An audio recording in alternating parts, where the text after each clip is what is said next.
So, top 5 worst Star Wars IPs that are still better than the Acolyte. And these are good. These are really good. So, at 5, we have Star Wars The Holiday Special, which has a better rating on Rotten Tomatoes than Acolyte does. Still. All right. Did you ever watch this? Did you ever watch this one? I did give it a full viewing once. I had it. Oh my gosh! I don't remember if I had it on VHS or if it was on a special features on a DVD that I watched. But I did sit and watch the whole thing, and it was, I mean, it's painful. It's very it is awkward. The family in the kitchen, the family of Chewbacca's. So weird. It's so awkward to watch, and I mean, you can't even explain how bad it is. Like, you have to watch it. Even if you just showed somebody a clip, they'd be like, "That's pretty." I mean, that's ridiculous. That's not what the whole thing's like, is it? It's so bad, dude. It's bad, but in a way that everyone has to experience at least one time in their life. You really do have to experience at least one time in your life. Oh my gosh! I think it's on Amazon. You can rent it. It's just like, I'm crying laughing thinking about the family. There's a family that has a home, and the home looks very much like a home from the 80s that I grew up in, with like wood paneling and stuff. Like a mid-century modern home. And you have no idea what's going on, but they're playing Christmas music in the background, and the little baby Chewbacca's like, and the mom's like, it's just like, The grandpa is a favorite. Grandpa is always a favorite. I mean, that's kind of how my great grandpa was around the holidays. He just sat in his chair and also, but he wasn't hairy like that. At number 4, Caravan of Courage, the Ewok Adventure. Oh, Caravan of Courage. Do you remember this one? Oh, yeah. That it was, dude. I was a huge fan. Like, I was, because we were young when the Star Wars movies were out. I was hard into the other stuff. I had all of the books on tape, the Droid books on tape, the Ewok books on tape, and then they came out with these, and so the family was like, "Yeah, so he's gonna watch these." Some of them are one of them, I think, the Caravan of Courage is frighteningly like there's, I think it's like a giant spider that's in a cave. I think it was like super terrifying to me as a child, but nonetheless, I watched it dozens of times. Salty Papa, who is partly Yoda, like one of the Yoda race. Horrible is. I think he meant IPs, but we're gonna go run with the first one.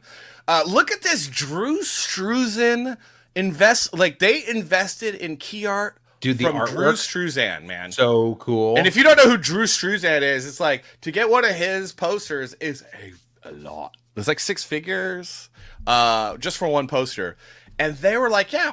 So we're going to go ahead and pay for a Drew Struzan poster for our really bad and really cheesy Ewok adventure for children. And this is Lucasfilm. I mean, this was in the prime. It was like, I think it was the early 80s. It was like 82 or 83 or something like that. Yeah. It's, I mean, they're putting money into it. They have the young girl who, it's like, definitely is along with the Ewok, and then the young teenage boy who's like up and coming. Like, it was pretty great for me as a child. I'm sure I could watch it now and wouldn't be able to stand it, but I will say, Amoeba, I will say, it's better than the Acolyte. When we were kids, me and my sister got the Ewok Adventure board game, and I'm going to say, that board game was a lot of fun, people. That board game was a lot of fun. It was a lot of fun. All right, so the next one we got is Ewoks: The Battle for Endor. So this came before the Caravan of Courage. So this was a big one too, and it's the same cast of the girl and the boy. Except there's like this whole big battle of the Ewoks versus the monsters, and the kids are caught in between. And there's more there's like wizardry and stuff, I think. Yeah, it's a little more. It was kind of like it was like if Lord of the Rings kind of, or like a director who really liked Lord of the Rings, like got a hold of Star Wars, and he was like, well, I mean, I'm gonna add like some, I mean, we already have space wizards kind of, right? So why don't we just like, I'm gonna add some other stuff. And it was like very, space wizards. That's just Jedis, dude. That's just Jedis. Okay? And Jedix. Jedis and Jedix, but the Jedix have it's just Jedi. The peepee heads. The peepee heads. All right, at number two, Star Wars Droids. Droids, the Star Wars series. Droids. Damn it, I was too quick on the wheel. Star Wars Droids. This was a really bad cartoon. Really bad. It was so bad. Oh my gosh. It was unwatchable bad. Even when you were a kid, it was unwatchable bad. And they had the potential to be very good, like the episodes of Data and Geordi LaForge on Star Trek The Next Generation. Like, that's kind of who these characters were. And it had the chance to be like really great like that, but it was just, I mean, it was just bad. It was just leftover animators from other animated series, or the guys that got canned from other animated series, and then Lucasfilm just watching over their shoulder the whole time. And it was pretty bad, but it's out there. I think it's still on. I think they may have added it to Disney Plus. I don't know if they took it off. I think it's on Disney Plus. I think it is on Disney Plus, and it does not deserve any of your attention, except if you want Star Wars and you can't do, it's better than Acolyte. Remember, it is better than Acolyte. Maybe it's bad, but it's not as bad as Acolyte. All right, and number one, Star Wars Episode 1, The Phantom Menace, coming in at number 1. This was the one that ruined everything. They brought you midichlorians. What the hell is a midichlorian? What? Nobody knew, and then they had to do some exposition to explain this and retcon. They're like, no, it's not like an autoimmune disease or anything like that. That's not. It's like it's what it sounds like. I don't know. I don't want too many midichlorians. Yeah. Oh, and this poor kid, he was not a good actor. He was not meant for Hollywood. He did his best, as anyone in his position would have, but being at it's just.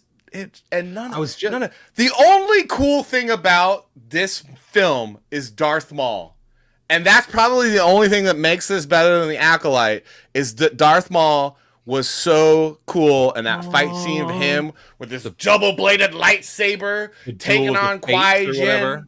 Oh, yeah, so good. I was just looking at something to kind of give nod to artists and whatnot as we do. Some of the set builders. There was a guy who built the whole grandstand that happens during the pod race. He built like a physical set, and the whole grandstand was maybe like 5.5 feet tall. And what he had done is he colored and then cut off the tips of thousands upon thousands. Don't cut off the tip. What is he? Was he Jewish? Yeah, what a schmuck. But Q-tips. So he dyed multiple different colors. Some are red, blue, yellow, green, whatever. And then he put those in the stands, and that's like for the sweeping overhead shots of the stands. And they filled in, stuff with CGI for the pods racing by. But it's literally the tops of Q-tips that are colored, just all lined up and stuck on